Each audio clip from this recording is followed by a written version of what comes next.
to Master Manual, the unofficial and irresponsible guide for DMs, GMs, and just wanna BMs and other folks. This is a podcast where we answer questions and talk about role-playing games such as Dungeons & Dragons 5th edition, but mostly from a DM perspective. We hope non-DMs can enjoy this too. My name's Spencer Crittenden, and I'm here. Hey, I'm Cohen Edenfield, and I'm also here. We're here together, coming at you live to tape.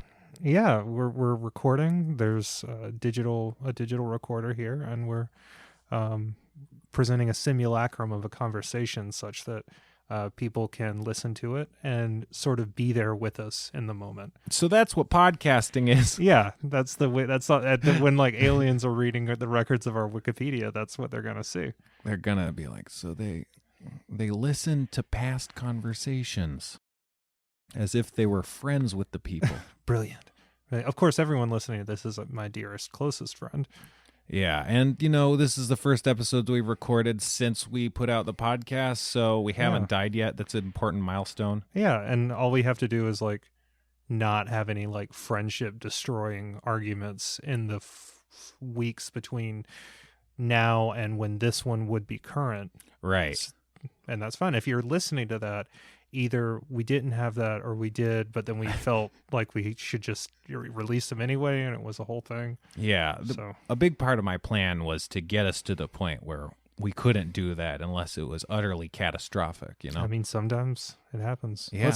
Let's talk about that, something really accessible to everybody, like closed beta Magic the Gathering game. So you're here because you like Dungeons and Dragons, so obviously you must be interested in Magic the Gathering. This is a passion of mine, always been a passion of mine. Cohen's been getting into it recently. Yeah, Spencer, Kate went out of town, and I hurt my back so bad that I couldn't move, and I hadn't seen Spencer in about like a year. Yeah. So I texted him. I was like, "Hey, do you want to hang out?" And he was like, "Yeah, you don't play Magic, right? Do you?" And I was like, "No, but I would like to learn." And he brought over a couple decks, and we taught me how to play, and he also gave them to me, which was very nice. I always tell that part in the story. Yeah, that's a good move. If you want to teach someone to play Magic, bring decks that you can give to the other person. That usually it really helps. Yeah, like a dealer. Mm-hmm. The first one is free. Right. To me, it's like, what if you taught someone to play chess and then they had no way of getting a chessboard? It's like, aha! Like they had, and then they're like at the chess shop, like buying chess pieces individually, like trying to put a side together. How many pawns were there? This is complicated. Okay, I need a lot of kings. Yeah. Because if you lose a king, you lose. So I need 6 kings. Is that a balanced? That's a good strategy. We had a good launch of the podcast, and I guess we decided to immediately make it less accessible. We're trying to burn up that credibility we've gained. Yeah. So Magic has an online game called Magic Online. They created a new product called Magic Arena. It's in beta right now. Oh yeah, it's a closed beta, but it was not difficult to get a code. Like I just Googled a code, and like there was some Twitter where they were giving away 50,000 of them, literally. So not so closed anymore. Yeah. But it's dope. It was like it gives you a deck, and then you play 5 opponents. Each one of them is one of the 5 colors, which are like, I don't know, thematic sides, right? Yeah, the colors of Magic represent different ways of doing Magic. Like in D&D, there's 12 schools of Magic, so this is kind of maybe an analog to that. Yeah, and they're neat, and like each of the people you play. I was looking at it from like a tutorial perspective, because tutorials are really difficult to do in games elegantly, and this was neat. They gave like that's our mechanic. Oh yeah, he's fixing Desmond. He's like, this podcast it's not funny. You're just talking about a different game entirely. He's revving the podcasting engine. So it was neat because like each one of the opponents teaches you like one mechanic of the game, Mm-hmm. and the matches are just long enough to learn how to play it. I highly recommend it to anyone who thinks the art is cool. Yeah, it's a neat game. It's good. This is like hopefully a good introduction for beginners. So if you've thought about it, this is maybe a good pathway that you don't have to feel stupid in front of real people to learn the game. Also, if you decide to quit playing, you could just uninstall the program. You don't have Right. to like figure out what to do with your cards. Yeah, you don't have to burn them, flush them, nothing. Yeah. So check that out. I fucking love Magic. Holy shit, do I love Magic. Yeah, we're gonna play right after we record. Yeah, that's one of the reasons we started the podcast is to have an excuse to play Magic. It is. And we're 5 episodes in, and now's the time. Now's the time to start. So, let's see. You want to just crack into the first segment then? Helga Cruciform? Helga Cruciform, the first segment. The first and nameless. The first and nameless segment. I love it. Okay. All right. Make a note. All right. Dextrose the nimble. Whoa. Dextrose the sweet. Dextrose the high. I don't know. I shouldn't have just copied her name, but I did, so I'm going to come up with a different one. All right. What do we got? Maltodextrose. Maltodextrose. Yeah. I like it. Machu Picchu. Oh, wow. He's a fighter. He's from Machu Picchu. Stephanie Bow. Oh, Stephanie Bow Staff? Or is that your pitch, or is that just a question? I think I was just thinking of Stephanie Beatrice, and I was wondering if she knows how to use a bow staff, and I think probably her character Rosa Diaz does. Oh yeah, all sorts of weaponry. Yeah, she's really cool. She's good. I'm just like drifting off into space now. Rosa Javelin. Oh, Rosa Javelin is good. Let's see. Gecko the Lizard Wizard. Feudmar Double Sticks.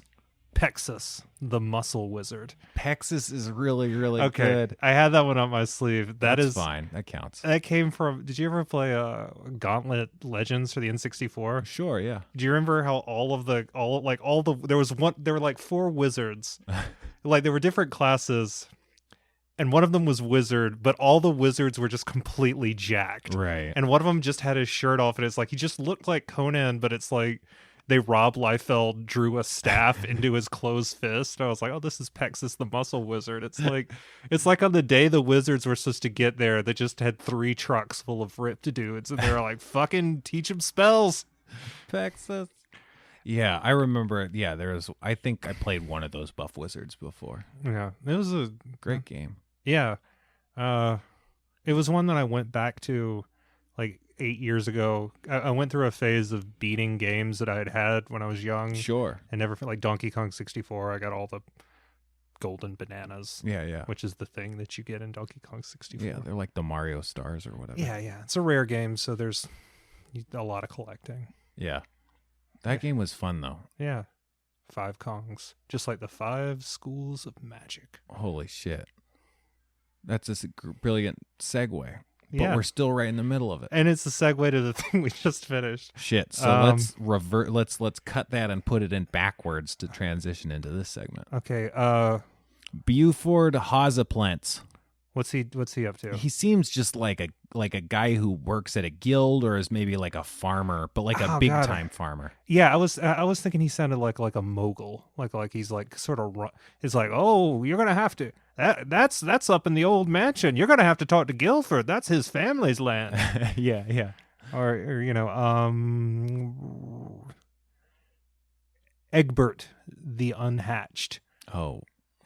He's an incredibly powerful wizard. Potentially, but nobody knows what his power is going to be yet. Is he an egg? I think maybe he looks like. Was it Vincent Price who was Egghead on the old? I'm not the person to ask. 1960 whatever Batman. I think that was Vincent Price. If I'm wrong, don't tell me because it'll be a month from now and I will have forgotten. And it'll just be mean at that point. Yeah. So, lightning round. Yeah. Okay. Pheasant Strumps. Dead turkey the unedible. Chicken Little.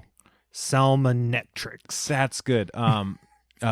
Bovine apartheid. That's terrible. Jesus. We're not going to cut that, but that's not good. Yeah, let's skate away. Skatey the radical. Skatesy the rad. Feldmore the long fingered.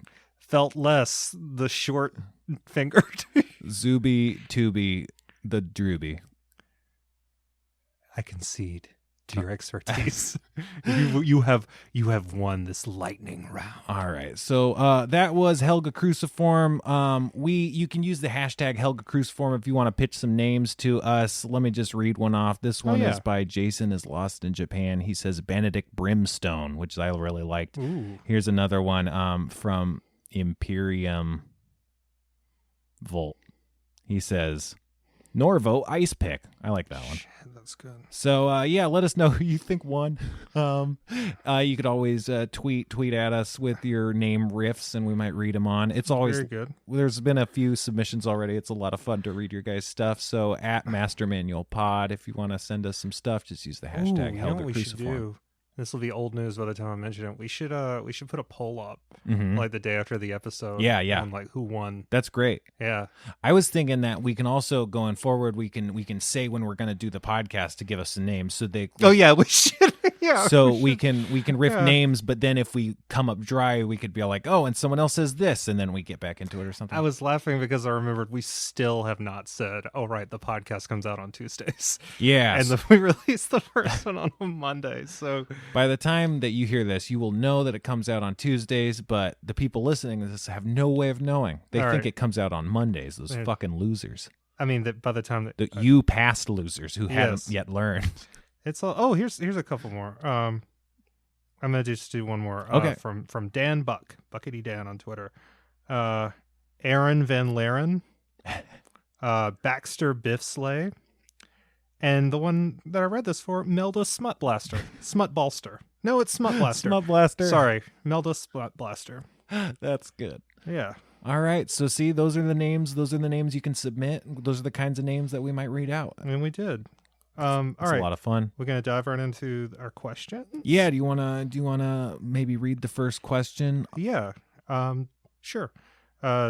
We answer questions about it's an DMing and advice stuff. show. If you have any questions, you can email them at mastermanual. No, not at.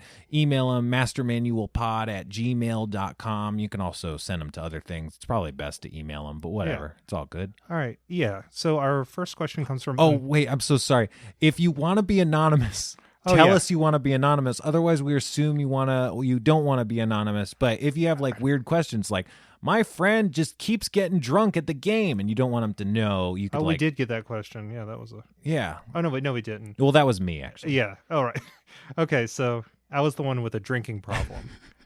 I was the recovering alcoholic. That's not where I was going. No, it's fine. You're just the one who doesn't drink by choice. Okay. Anyway, I can't. It hurts my elbows to drink. It hurts my Life? quality of life. Yeah. Okay. Amelia. I'm just gonna not do last. Yeah. names. No, that's smart. Amelia asks, "Hi boys." That's this. Now we know we're cooking. Yeah. I'm a first-time GM and a college student. Wow, a double threat. I don't have a lot of money, so I can't really afford figurines to use in combat during the games I run. I try to use my dice, but then I end up needing to use them mid-combat, which disrupts the flow of the narrative. Or creates a very fun, this is my editorial, really fun meta-narrative. Definitely use dice as enemies. Something to that. I don't know. Do you guys have any tips on something better I can use to represent my players? Thanks so much. Thank you for being our first emailed question that we read. Very exciting. Thanks so much. All right, how do we help Amelia? My first instinct is you could buy a lot of army men. Army men. You could do what Gary Gygax did and just go to like the dollar store and get like a $1 bag of crappy plastic toys, and that's where like half the monsters in the monster manual came from. Yeah. So that's an option. You could get more dice. I mean, I assume you meant that miniatures are expensive. So I think this is a misconception I had about D&D before I started playing, is like, because like whenever you see it represented, I mean, I guess now that I think about it, that's just because that's good for it's a good prop. It's a good prop. It's Right. like the table is covered and somebody pulls out the little dudes. the Demogorgon or Right. whatever, and they're like, oh, here it is. It's like, I don't think there's a game shop in that town. How does this kid have all these models? Whatever. Mhm. It's the 80s. Shouldn't have done a second season. Anyway, it's not important. That's not what mind flayers are. No, it's. I haven't seen it, but I'm mad about the mind flayers. You're right to be mad. I know. They do talk about the Shadowfell on it, which I thought was neat. Yeah, I mean, That stuff's I do like gravy. the Shadowfell. So I love all the planes equally. But we got to help Amelia. So No, let's keep talking. You could use a handful of change. Yeah, change is really good.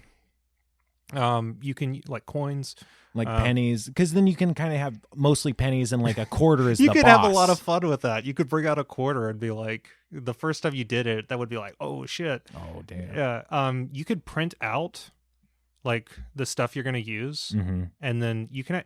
This is something I've done before. You can like print them out, laminate them. If there's a FedEx near you, you can just cut those out. You absolutely do not need to buy figurines. Right. I have never used figurines. You don't even need a map. Most of my DMing career has not involved maps or miniatures or really any grids or anything. That's not to say you can't. It helps when you're first. It helps. It's easier that's a good point. It's easier to lean on a map when you don't have like the theater of the mind and like. Even if you do have all that stuff, if you got 6 people, you're playing for PRs, people might be having a few drinks, getting a little tired. It's easy. It's convenient to look down at in like 40 minutes into a fight. It's good to know. Yeah, you can use Starburst. If you're the DM, you can get other people to bring snacks. So be all like, bring Starburst, and then use Starburst as enemies. Legos are good. Right. Some minifigs. Minifigs are a great way to have player characters. Just put them on a little block so they stand up. You get some clay. Yeah. A little model. That was my first thought, was clay, but that seems like a lot of effort. But I mean, that would be, I've done that a little bit. Here's something that absolutely works. And it's a one-time investment that you can then write off on your taxes. Yeah. But spending money to save money. Get one of, I think ChessX makes them, and they're really great. They're these dry erase grid maps that have like grids on them. And if you just use a dry erase or wet erase monster marker or a monster, there's your monster. And they never run out. Real verisimilitude. Then you have to deal with the level cap. Get cap. Oh, yeah. It's pretty good. You could just write, dragon on them, or draw a little dragon, and then you can erase and move them over. There's all kinds of stuff you can do. Yeah. Don't think you have to buy the figurines. Yeah, I find a lot of charm in using toys that aren't figurines, like a little stuffed thing, or like, I don't know, there's so many blind box little figurines. Not that you have those, but if anyone does, I don't know. It's just it's really funny. GameStop had clearance on the Kingdom Hearts ones this week, and they were like literally $1 a pop, and I've got like 10 of them, and I only got 2 repeats. Nice. And it's just, I got nearly the whole set, and it's like, these are great. I don't normally go in for these, but these are really fun little. They were also 1 out of 12. Yeah, blind box. Go buy a bunch of blind boxes, and then those are your figurines forever. Also, they can be other things later. Right. I would say though, like in terms of the most utilitarian choice, if you're gonna be spending money, I would say try and buy a lot more dice in bulk. Or just some amount of bulk dice that you're not going to be rolling, that you're just going to use as tokens, because you can use them as dice, but also the numbers let you, if you want to track initiative count on using the dice, you can set like it in initiative order, or you can just kind of categorize your enemies. So like you go, 1s are goblins, and then this 3 is an orc or something. So you can do a lot of variations that way. You can also get a piece of construction paper, draw 1 dragon, 5 goblins, some NPCs, and just cut little circles and just put them down when the time comes. Right. Yeah. Pathfinder makes these things, they call them pawns, which are essentially that, but then they have little plastic stands that you set them upright in. So, yeah. Those are, and I think you can get those. A lot of games use those. You can get little, pretty little cheap stands for those. So, but I mean, even without the stand, if you just have it like on the table, like what you're saying, just like a little paper token, that works fine. Yeah. I don't know. It's the whole game is imagination. So lean on that. Yeah. Don't ever go in the direction of, I have to make this more like a video game. Yeah, I think once you get, time and effort that you want to be spending on doing stuff like that, you can. But I find that a lot of times you can have a lot of fun without any of that, and focusing on a lot of that isn't necessarily, you don't get a lot of bang out of your effort. So. Ideally, this is the cheapest game in the world. Right. You could you can buy the book, PDFs, whatever. Always buy your official products from Wizards, but right. Don't feel like you have to buy a $50 elder shadow dragon figurine. Yeah, because that's, I don't know. You'll use it for one fight. That whole thing. I don't want to shit on that whole thing, but it just seems like so much. It just seems like you have to put in a ton of effort before you get any gain out of it, I think it's there for the people who want to use it, and they're having a blast. A lot of people in wargaming or miniature gaming really like assembling, painting, collecting miniatures and stuff. Yeah, so we don't want to stop that, but that's not the person who's asking this question, presumably. Yeah. So great. Yeah. I mean, assuredly it's not. Yeah. That's the thing she was asking us. All right, Amelia, I hope we helped you. Thank you so much for being our first email question ever. Yeah, thank you so much. And once again, email us, mastermanualpod@gmail.com with your questions. Let us know if you want to be anonymous. Yeah. Okay. You want to roll into another one, or we Yeah, you want to take another question maybe? Okay. This one comes from Suzanne. Has there ever been a situation where the party has too many of one skill or class? Is it fair to ask players to change their character to balance out the party, i.e. too many magic users? Like if you have 4 people who want to be one class. Mm-hmm. So first of all, this isn't always a problem. There are plenty campaigns where everyone is very similar in class or the same class. There's campaigns where everyone's a wizard. We're doing a campaign where everyone's involved in the church. They're not all religious-based classes, but they're all kind of like the same church archetype, different job classes. I've had a lot of situations where 2 people want to be a bard, 2 people want to be a wizard, 2 people want to be a different kind of magic user that overlaps. In the game I'm playing, and they're 2 rogues. Right. It's super easy because one of them is going to go, I think. Well, one of them is an inquisitive. Mm-hmm. Kate plays an inquisitive, which is a what are they called? Like a what? What is it called? A circle? No, yeah. I made a circle with my hands. It's the thing. It's the power, the path they choose. Right. Most of the classes can go one of 2 or 3 different paths as they level up, and that solves a lot of this because those play very differently. Like the Battle Master class in Fighter plays completely differently from the other archetypes. Right. I mean, the problem that's presented there's 2 problems presented. One of them is you're making the people who are overlapping potentially have less fun or feel less special or less engaged in the game. If 2 people are wizards and the first wizard's always the first to use their magic, the second one can't always be the first to use their magic. The other problem is you might not be able to cover all your bases. So if everyone is a rogue, you might not have a tank or a healer in that sense. I mean, D&D doesn't necessarily need roles the same way an MMORPG does, but that can technically happen. Those are the main 2 problems. So let's tackle those separately. So I forgot what I was saying. So what was the first one? The first one was that there's overlap and the people don't feel like they're special. Right. So that's, to me, the real problem. So there's a couple of ways to handle these. A lot of this is going to come up in...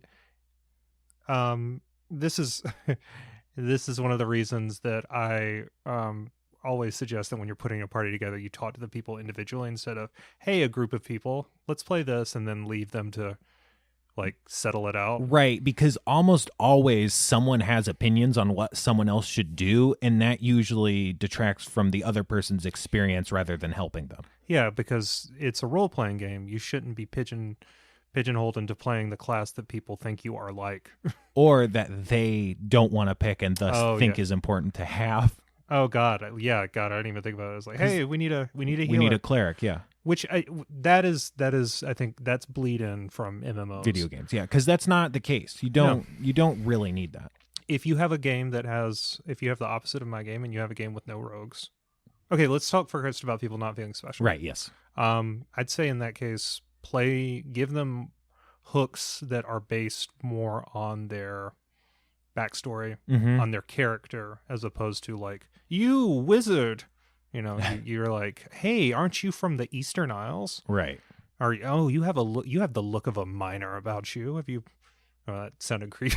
I meant a guy who digs stuff up, not somebody who's not. You an have adult. the dirt of a miner. Yeah. Oh, of miner's fingernails. Yeah. And I would say encourage them into different backgrounds. Yeah, so in D&D, backgrounds can give you a lot of skill differentiation. The paths you take, like you mentioned, can do a lot. I would say the time to deal with this is in character creation, because you make bold choices about what your character is going to be, and there's a lot of different ways to play even a single class. You mentioned the paths, but even among like just picking a different weapon might make it feel a lot different. So at that point, you want to see like, let's just say 2 sorcerers. If you want to be 2 sorcerers, it's like, what kind of sorcerer are you going to be? Do you want to like shoot lightning bolts a lot, or do you want to be like, this is like a dragon blood sorcerer? Yeah, the dragon blood makes a huge, like, that flavor is, there's Storm Sorcerer and Xanathar's God, which is just, that's good shit. I love Storm Sorcerer. And so those characters will play very different. I'm playing a Shadow Sorcerer myself. I like the Infernal Sorcerer from, I think it was in Pathfinder and stuff, but that was fun. You get claws and just it's maybe more like a warlock, but that's fun. And and the Shadow one, you get like a Hellhound and stuff you can summon, which is that's so awesome. Fun. Yeah, I just got to level 6, and that's where you get it. I'm very excited. And so a sorcerer that can summon demon shit is going to be different than a sorcerer who's like blowing winds and blasting lightning bolts. So just by defining the character that they're playing and getting a sense of what they want, you can kind of help them determine their niche and make sure it's not the same exact niche. And then you just kind of hope it works out. Yeah, and it will. They will diverge, and when they overlap, you play to that. You play to you can play to competitiveness. You can play to cooperation. If they're two clerics, is it clerics? Yeah, it's sure. Clerics. God, I sound unknowledgeable. But if it's 2 clerics, they're probably serving 2 different gods, and maybe you make those gods have those gods' motivations. Make these clerics the pawns of these 2 opposing gods, and maybe there's strife because maybe they have to choose. Do they help their friend or do they help their god? And clerics also vary widely. You can have like a strength cleric that is very much basically a barbarian, and then you can have like a wizard cleric or just a healer cleric. So like there's a lot of, even within the classes, there's just a lot of differentiation. So then the other issue, do you have any last thoughts on that? No, I think we So then the other issue is not having your bases covered. So if you don't have a rogue, then it's like maybe you're missing a lot of relevant skills, or sneaking. Yeah. The cool thing is you're the DM, right? So like if there's nobody in the party who has lock picking, don't put locks or breakable locks. Yeah, but it's like you don't have to keep putting locks in so that the rogue has something to do in that regard. Also, it's so much easier to set up like a dungeon if you don't have a character who has lockpicking, because they have to actually find the fucking key, which they don't usually have to do because there's always a rogue. So that's just like an aspect of good DMing is make the content fit your group, and so just continue to do that. But that's actually, honestly, that's not a bad thing. That's a good thing because it gives you a jumping off point, an idea of what kinds of things they'll be wanting to deal with. When I'm preparing a session, I have my players. I have their character sheets in front of me, and I try to go through. I've mentioned this before. I do have a big piece of construction paper. I like draw the map. Yeah, you map it out, and I make sure that I'm like, okay, in this much, once they've gone through like this much of it, there needs to be a place where each of them have an opportunity to use a thing that they can solve, and it's rare. It's rare that they solve it in the way that it's like, I expect that Patina is going to do an acrobatics check across this. It's like they never do that. Right. But it means that you're varying the stuff you're presenting enough that people will rise to the occasion. People will feel like, well, I haven't done anything in a while. And it's like, maybe I'll do this. And it's like, maybe it's not the thing you expected them.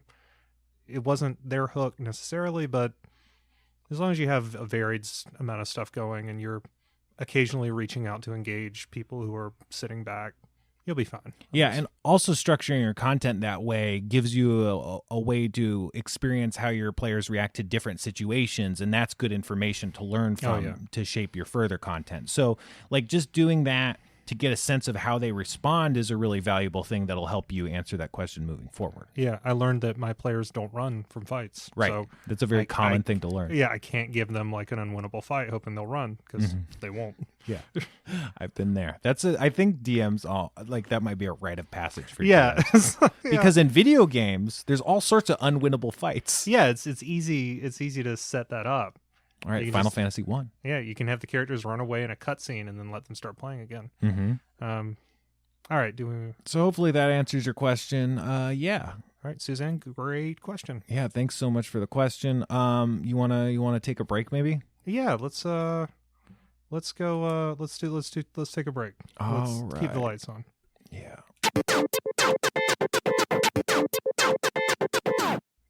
Gut rocks. Gut rocks. Good. Gut rocks bad. 4 out of 5 scientists agree that if you have rocks in your gut, you have problems. That's why Dr. Stu Defense recommends gut rock parasites. Yeah. So here's what they are. It's a handful of loose parasites. Right. You can see them, so don't have to worry. They come in a clear bag. And they're big enough that you can discern them individually and as pieces of a larger mass.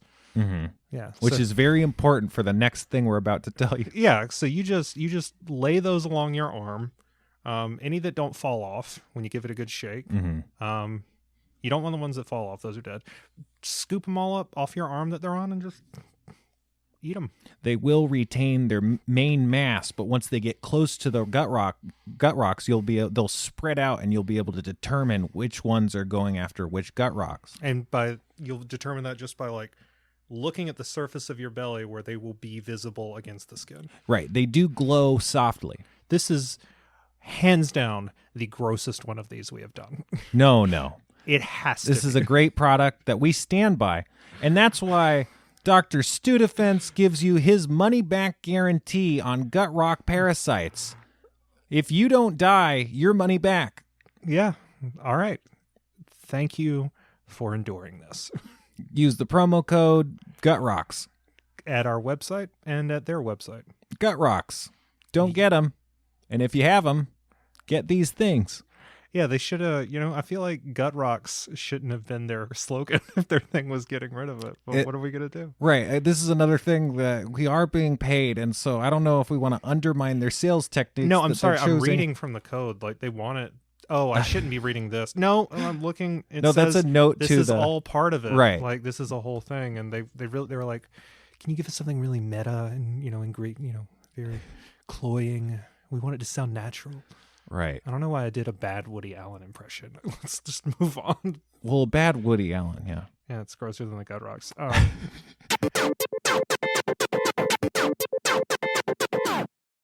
And we're back.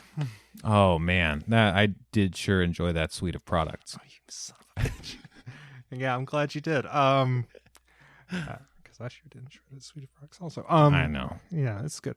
All right. You know what? We need to do a loot table. Yeah, it's time for our very famous segment. Have we done it twice? 2 times. 2 times. We call it Loot Table or Brute Fable. This is a segment where we roll some dice, we pull a tarot card, and we use that in criteria we have on my computer to determine a kind of thing we're going to make up. Yeah. All right. So you want to start us off? I think it's your turn to start us off. Okay. I got a 3. A 3, which is arms and armor. Oh, fun. I also got the 9 of Wands. I'm using my Golden Thread app. It's a very useful tarot app. 9 of Wands. Themes are resilience, pushing forward, and last stretch. You are close to achieving a victory after a time of battle and hard work. You have spent time pursuing what you believe to be right, though this was difficult and draining. You are reaching a point of exhaustion, but there is only a small way to go before your ultimate goal. Okay. So it's like something you wear or like weapons and stuff. It's sweatbands. Okay. It's sweatbands.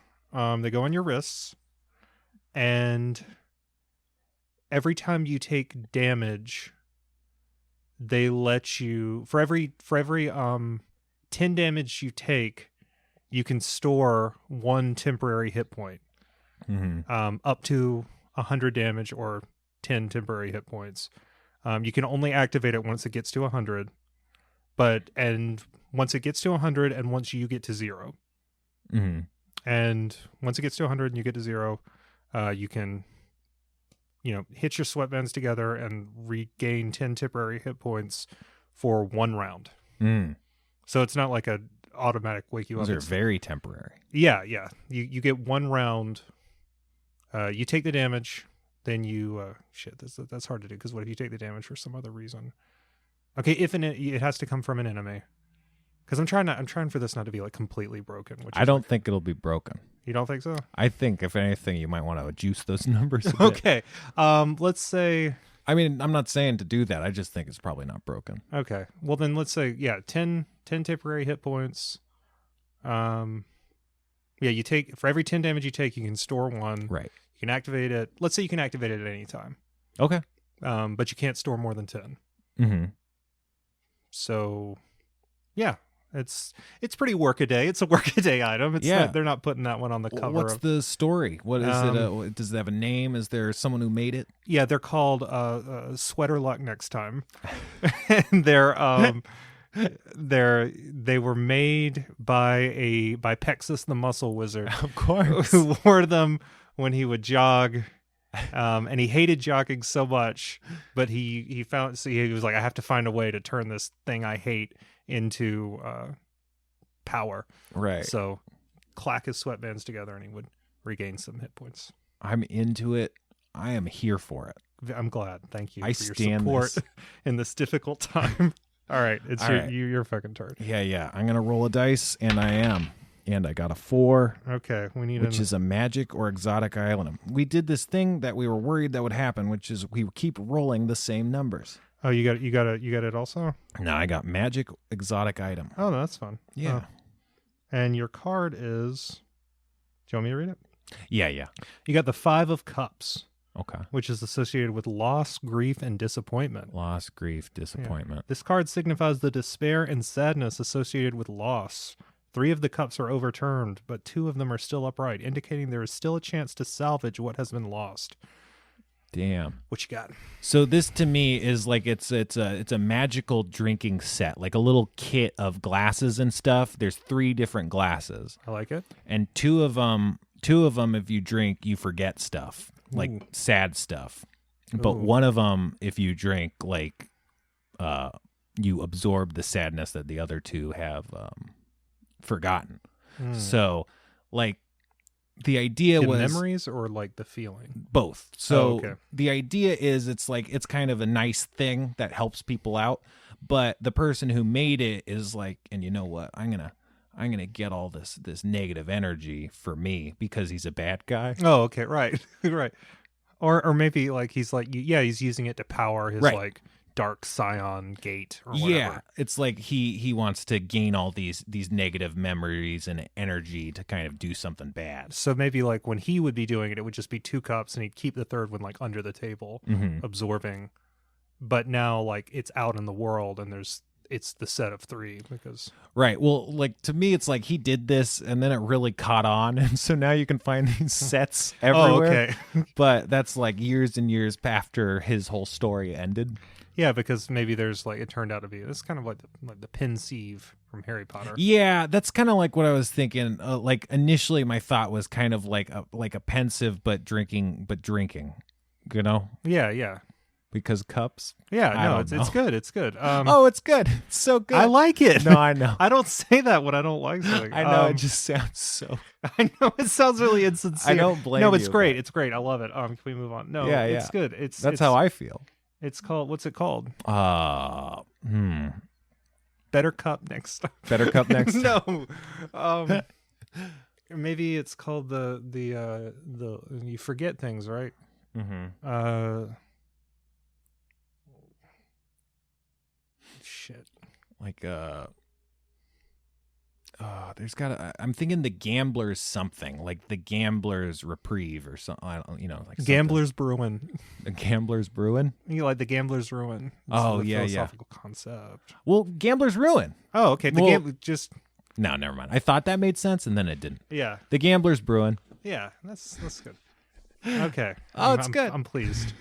No, I'm pleased. I feel like these are good magical items that just fill out a world. Yeah, one thing I've always wanted to know is, like, I know people do sessions where it's just like, here's a crazy magical item, and then the gang kind of interacts with it for the course of the episode or for the course of 20 to 40 minutes or something. I think that there's a lot of space there for cool play experiences, but I've never really done that sort of stuff. I had and I've mentioned the green marble temple before. I think that it was in a session where I was in a campaign and we ended up in this like immense mile-long cube of green marble. Mm-hmm. It was the place with the carpet runners that I talked about like a month ago. Right. But there was like there were like 12 temples within it. Each one was for a different dwarven god, and there was a treasure associated with each one. Mm-hmm. And one was just a set of 3 coins that the interactions of the 3 coins mirrored the relationships of 3 different gods.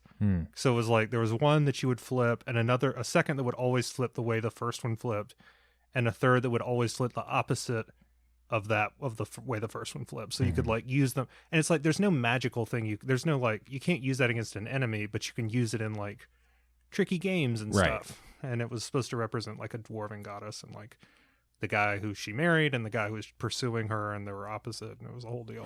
But it was neat. Yeah. But like that was a neat thing. Yeah. Stuff like that I think is fucking awesome, and you could spend a lot of, like, players will sometimes spend a lot of time on stuff like that or be really invested in it, even if it's just like meaningless. But I think that's awesome. Yeah, I think like there's players latch on it because it's stuff that feels sometimes smaller magic. Yeah, is accessible in a way that's easier to wrap your head around, as opposed to like this ring captures souls and transmutes them into arcane devils. It's like, well, I have no thing I can latch onto with that as a mundane person. That's why steampunk shit is so fun, because it's like, oh, it's like a magic phone. I know what a phone is, right? Oh, yeah, it's a train with lightning. Shit, lightning okay, train. Yeah. I think that you're right. Sometimes when I don't know anything to do and someone seems like they want treasure or something, I'll just be like, oh, you find a stick. I think I did that in Harmon Quest, actually.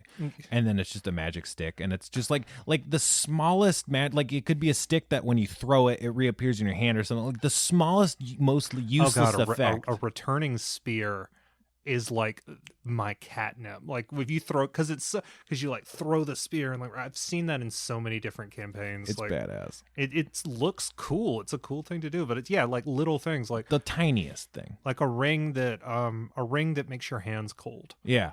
Or just like something that makes a small amount of smoke. Like you can't use it as a smoke bomb, but it's just infinite small amount of smoke. I mean, just the small, like people, if they don't use it, it's fine. They'll be like, look at this thing I got. Or if they do use it, it's a lot of fun. Like you can get a lot of mileage out of the littlest stuff. Yeah. That's the trinkets and the like roll. Right. The trinket tables are really great. Yeah. And is it the DM's guide? Yeah. Trinket tables for random loot. It's in the player's guide. Okay, yeah. Yeah, you just roll a 1 to, it's like a 0 to 100. It might be in the, no, because we didn't have that the first time I played. We did, yeah, it's in the player's handbook. And like the first time I ever played, like 2 people in the party both got, it was like a small wooden carving of a halfling, but it was like a 1 in 100 chance, and 2 people in the group had it. So it was like, oh my God. And the DM turned them into sending stones. Oh, awesome. So we could like communicate if we were separated, and that was neat. That's a great magical item. Yeah. Speaking of separating, that reminds me of a question. Hell yeah. That was pretty good. Do you want me to just bring that up? You know what, Cohen? I think I'd enjoy it. I think I'd really appreciate it. I think the listeners would appreciate it. I think what we should do is you should go ahead and read that question. All right, I'm going to do it. This is a question from, well, we'll find out at the end of the email. Dun, dun, dun. Hi, Spencer. Hi, Cohen. Oh, okay. That's fine. Well, they know who we are. Sure. Just a short question. We'll be the judge of that. Yeah, really. How do you deal with very serious players that still actively derail the game? Luckily, this is... please always send details like this, because if we hadn't gotten this next part of this, I would have thought it was something completely different. Right. Like, imagine someone just leaving the party to become a farmer in the second town and committing to that for 6 hours. Best regards, Phil. So this is a great question. I remember when reading it and hearing about it, I did not have a good answer. Yeah. No. So here's the thing. If it's just this person, there's ways to handle it. If everybody wants to do that, if everybody just wants to become a farmer, That's the game. That's the game. It reminds me. I think we've talked about this privately a lot, but it was like just a comment on some article that was like craziest things your players have done, and it was a group where like they saved the town from like the guy attacking the town at the beginning, and when they were all like level 1, but then like the welfare of this town became the thing they were super into, so it just turned into like a town management sim where every week they just got together for 4 hours and planned out the town and drew out the map, and that's all they did. Yeah, and that's fun. That's it. If the tools support that kind of playstyle, have a blast. Yeah, if you want, you can occasionally throw. Maybe somebody attacks the town. It becomes like a town or this farm. Like if everybody's into like maintaining this farm, I mean, Jesus, Fallout. That became Fallout 4 for me, and that's why I quit playing it. Yeah, because you couldn't actually protect them. So our advice is to stop playing. No. I remember similar to that. I didn't actually play in this campaign, but my friends had a campaign that they played with and never invited me to, and I'm not bitter about it at all. No. But they had. But you showed them, right? You're like, I'm going to play in a campaign with movie stars, right? Yeah, and it definitely healed my broken heart. But they had a tavern that they kind of made their home base, and then they would evolve the tavern and remodel it. We did that. Yeah, it rules. I've done that in a game, and you can spend a lot of time doing stuff like that, and that's probably a lot of fun. It is, because it's like it gives you like a tangible thing that you, and also the best thing about it is you're able to reward your players in a way that doesn't upset balance. Right. Because you can be like, oh, the mayor is coming to visit your tavern. Because you can just do that. It's not like you have to call the real mayor. Like you can have exciting things happen for them. Or it's like, oh, a visiting prince has heard of your tavern and wants to stay there, but the bodyguards want to talk to you. It's played as like a really fun thing, and then like the head of his guards comes up and is like, "Look, we picked this tavern because it's the only one run by reputable adventurers. There's been several assassination attempts. What can we do to make this place defensible?" There you go. That's your next 3 sessions. Right. Is like this whole thing. Yeah. So make the farm. Put something in the farm. He digs up. What does he dig? He's digging up roots, and maybe he finds like a piece of a golem. Damn. And then like he keeps finding pieces of a golem, and it's like you let him tend to his farm every now and then. Between adventures, you ask him, "Oh, do you want to hire somebody to take care of your farm?" And then maybe he keeps finding pieces of this golem and puts it back together, and it's like, oh, I have to tell you the tale, and then you got another little adventure hook. Yeah. So what do you do if there's one player doing that, and it seems to be to the detriment of the rest of the players and their time? Put a clock on them. Like, be like, okay, we're gonna do this, or like, and then you move, like, not so subtly move on to, okay, what are you guys doing? And it's like, and if they say. If they don't come along, if they're like okay, they're not, and then not picking the adventure hook up, just continue the damn adventure with the other 4 people, and occasionally be like, you continue to hoe your carrots. So put a clock on them. I think it's important because theoretically you want to kind of give each player their quote unquote time, and that should be a relatively even fraction. So you don't want to give them too much more time on their own little garden adventure.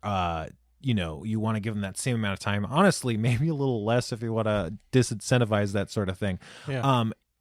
Realistically, I think, what do you call it? Like in-game time will, specifically with farming, cause some havoc, because farming is a very long, time-consuming ordeal, whereas adventuring just takes a day, a couple days. So I would say that there's 2 different ways to look at this.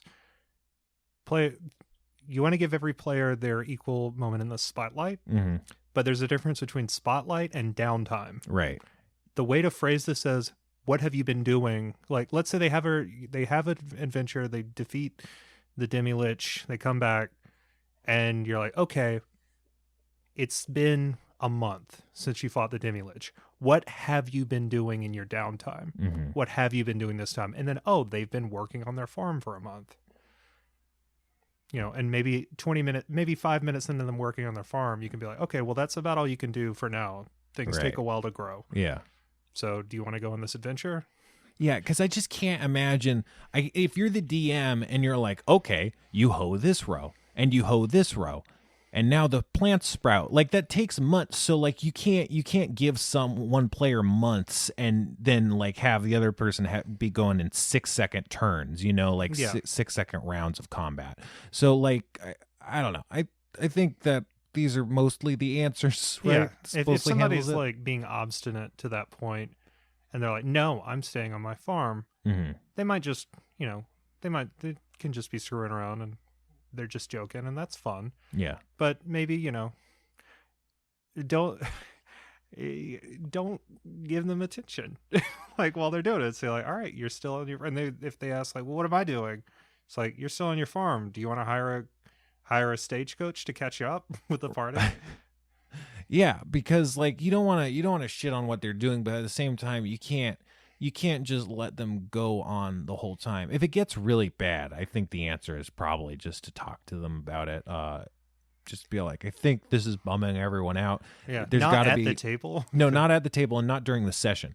But like this is bumming people out. There's got to be a way that we can service your want of farming while also working into the adventure a bit more consistently, and then hopefully you can work forward together. And what you can just say is like, hey, so like when we do the farming stuff, I feel like it's like it's fun, but I feel like it's hard to keep the rhythm with that with people being on adventures. So if you don't mind, I think we're going to mostly do that in like downtime between sessions. Right. And, like you can hire some people to maintain, and anybody reasonable is going to be okay with that if you like come to them and like present that. Yeah, sectioning off like the concept of downtime and adventuring time is, I think, gonna get you a lot of mileage and stuff like this, because then you can indulge both aspects. And also, if the other players want to do similar stuff, they won't necessarily feel like that's taking away from adventuring time, and it's hopefully letting everyone get what they want. Yeah, downtime is really fun. It's awesome. The game builds that in because technically you shouldn't level up unless you train, which takes time.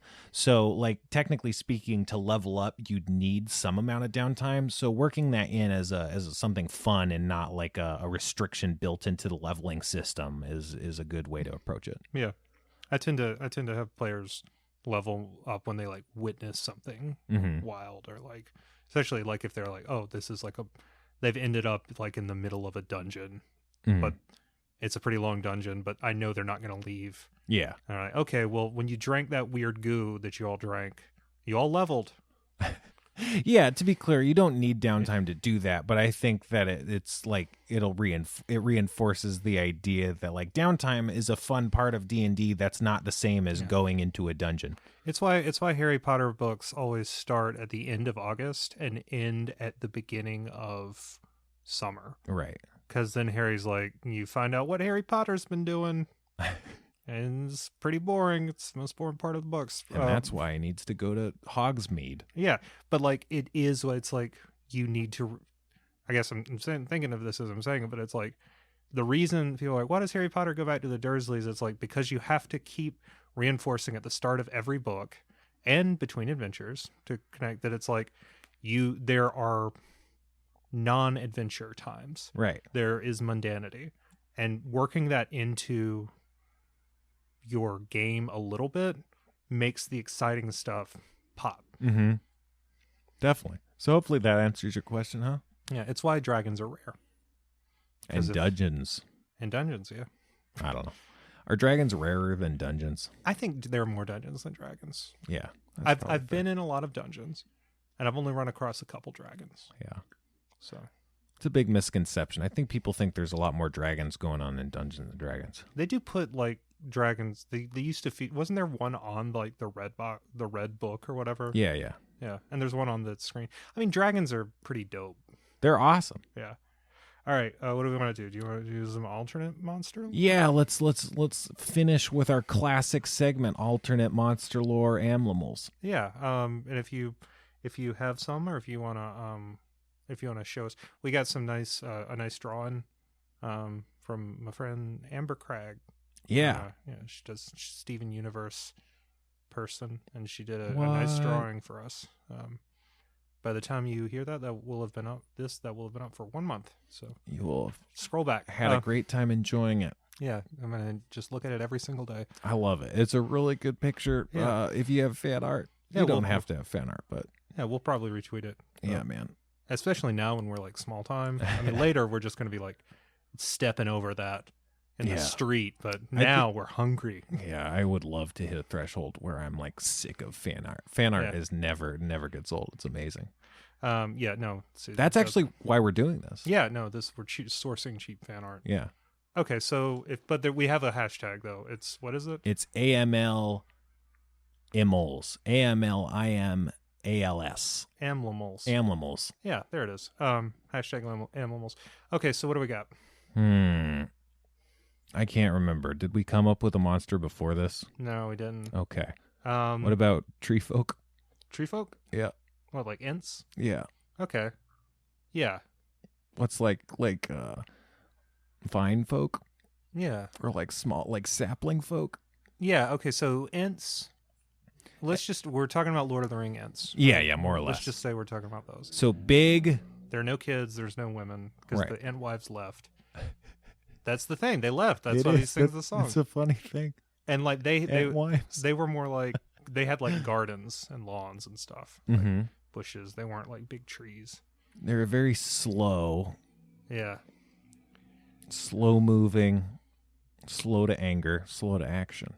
Okay. They like being asleep, right? They do. I just had a good I have an entire concept that came up from one pun. Just blast it out. Okay. So you know how ents don't have roots? If you say so. Okay, well, like they don't like they walk around. So right. What if ents, they're tree folk, mm-hmm. but they're not like wise tree shepherds. They're murderous trees. Okay. And they look identical to trees, but they can move around. You know, they like crawl on like what you think are their roots, mm-hmm. and they're called the Rootless. The Rootless. Yeah, they're mm-hmm. rootless killers. And they like strangle you like a huge boa constrictor. Like they like smash. Like they just kind of pick you up in their vines and crush you and mm-hmm. stuff like that. But they look identical to trees. Yeah.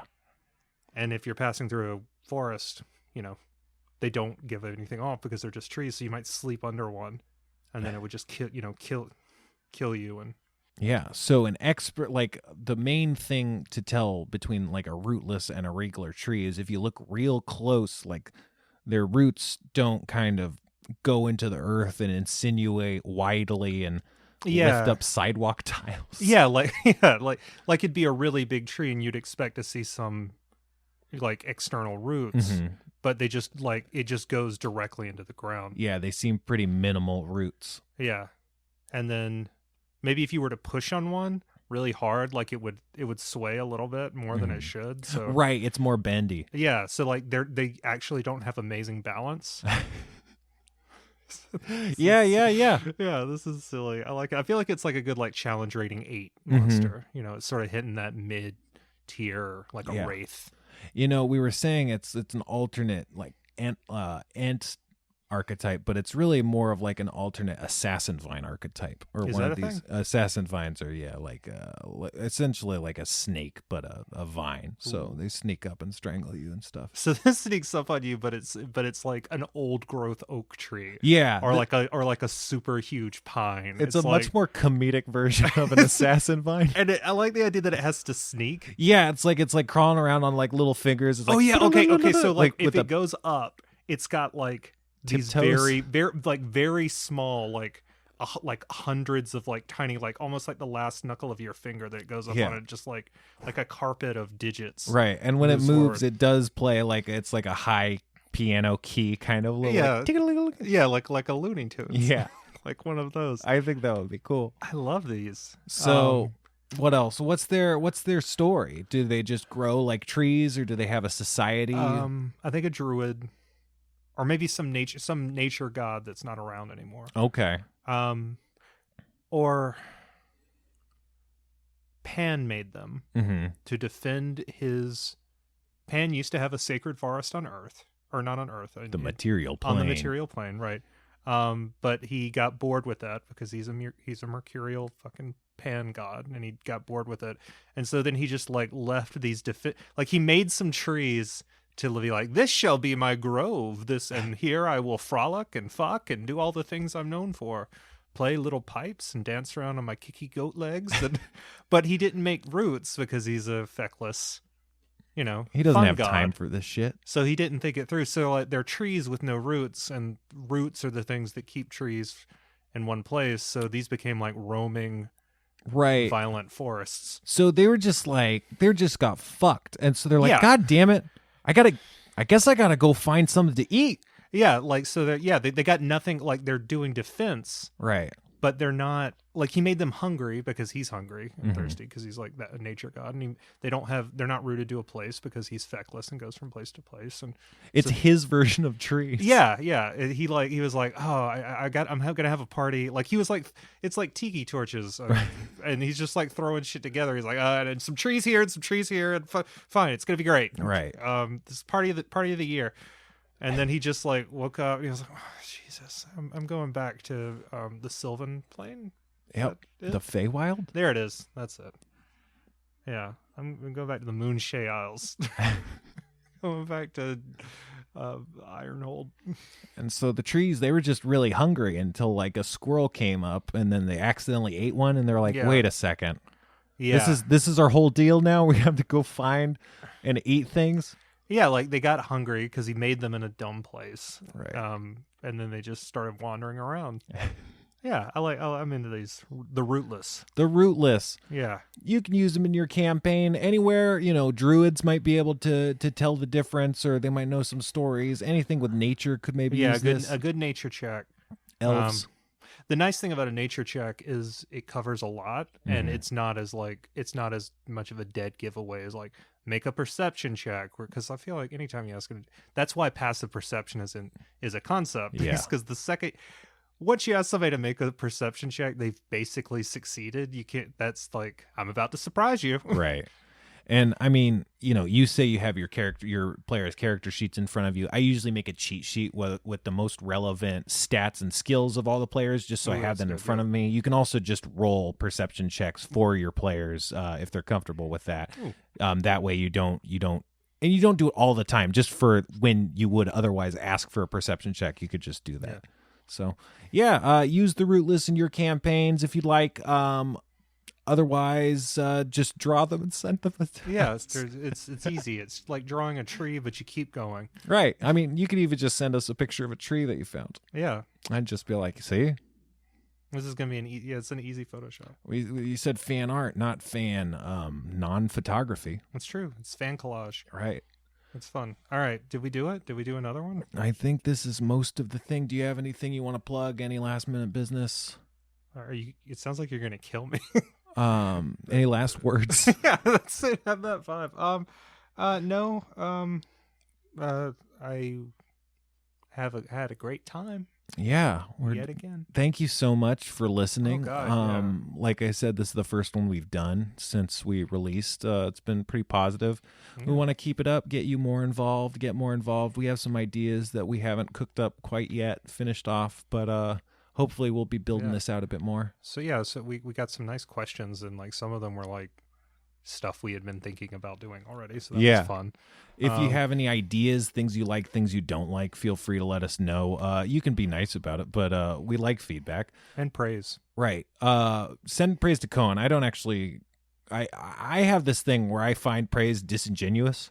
Oh, yeah, no, I do, but I still slurp it up. Right. I'd just be like you want me to think I did a good job, you fucking they dick. do.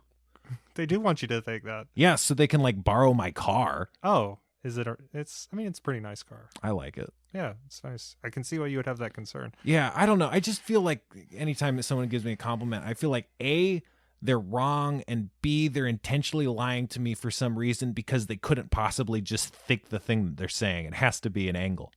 Well, you're good at stuff. Nope. Yeah, you are. That's fine. I know how to play Magic the Gathering, which means I'm good at teaching people how to play Magic.